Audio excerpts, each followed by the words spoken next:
दिलेल्या पर्यायांपैकी योग्य पर्याय निवडून विधाने पुन्हा लिहा.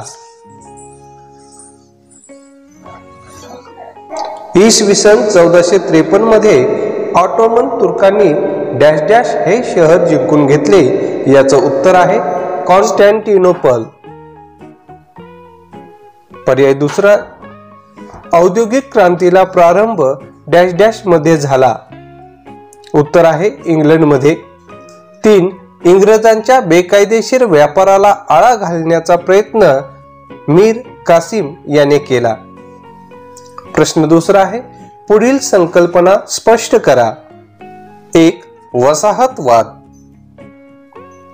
आर्थिकदृष्ट्या संपन्न व लष्करीदृष्ट्या समर्थ असलेल्या देशाने आपल्या सामर्थ्याच्या बळावर एखादा भूप्रदेश व्यापक व त्या ठिकाणी आपला व्यवहार वसाहत स्थापन करून आपले राजकीय वर्चस्व प्रस्थापित करणे म्हणजे वसाहतवाद होय. युरोपीय देशांच्या याच वसाहतवादी प्रवृत्तीतूनच पुढे साम्राज्यवादाचा उदय झाला. युरोपीय देशांनी आशिया आफ्रिका खंडातील देशांची आर्थिक शोषण करता यावी म्हणून तेथील सत्ता स्वतः बळकावून तेथे आपली वसाहत निर्माण केली. 2. साम्राज्यवाद. विकसित राष्ट्रांनी अविकसित राष्ट्रांवर आपले वर्चस्व प्रस्थापित करून वसाहत स्थापन करणे म्हणजे साम्राज्यवाद होय. आपल्या राज्याच्या भौगोलिक सीमेपलीकडील इतर भागांवर सत्ता गाजवणे म्हणजेच साम्राज्यवाद. लष्करी दृष्ट्या बलवान असलेल्या युरोपीय राष्ट्रांच्या साम्राज्यवादी धोरण पुढे आशिया व आफ्रिकेतील राष्ट्रे टिकू न शकल्यामुळे ती राष्ट्रे गुलाम बनवली. 3. प्रबोधन युग.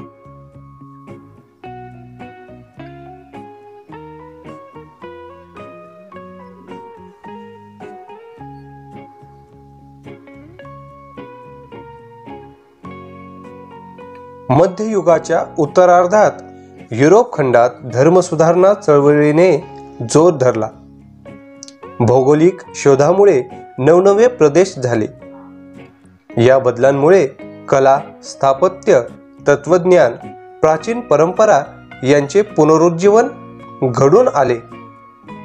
मानवतावादाला चालना मिळाली. नव्या कल्पनांना आणि सर्वांगीण प्रगतीला चालना मिळाली. घटना इसवी सनाच्या 13व्या ते 16व्या शतकात भरून आल्या म्हणून या काळाला प्रबोधन युग असे म्हणतात. 4 आहे भांडवलशाही. ज्या अर्थव्यवस्थेत उत्पादनाची साधने खाजगी मालकीची असतात त्या अर्थव्यवस्थेला भांडवलशाही अर्थव्यवस्था असे म्हणतात. ओपन या अर्थव्यवस्थेत भांडवल कमी आणि उद्योजक यांच्या परस्पर सहकार्याने वस्तूंचे उत्पादन मोठ्या प्रमाणावर केले जाते.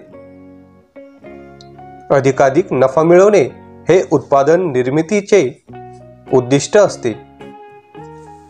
प्रश्न तिसरा, पुढील विधाने सकारण स्पष्ट करा.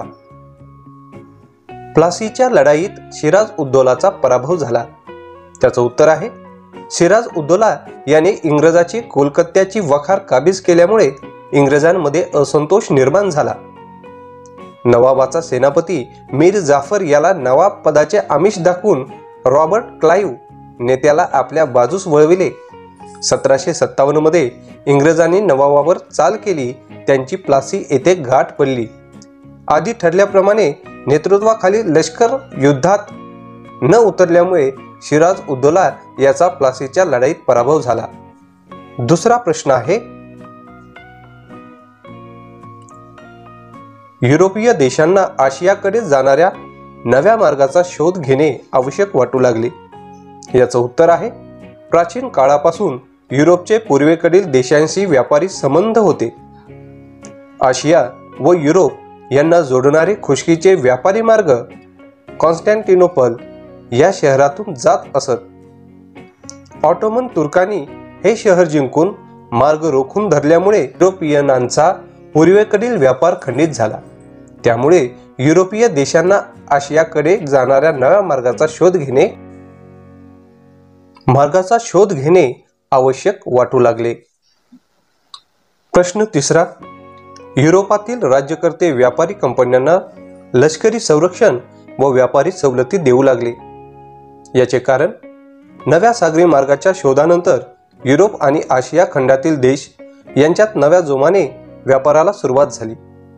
पूर्वेकडील देशांशी व्यापार करण्यासाठी अधिक व्यापारी पुढे येऊन व्यापारात भांडवल गुंतवणूक करू लागले. या देशांशी होणारा व्यापार फायदेशीर असून त्यामुळे देशांची आर्थिक भरभराट होते आहे हे राज्यकर्त्यांना लक्षात येऊ लागले.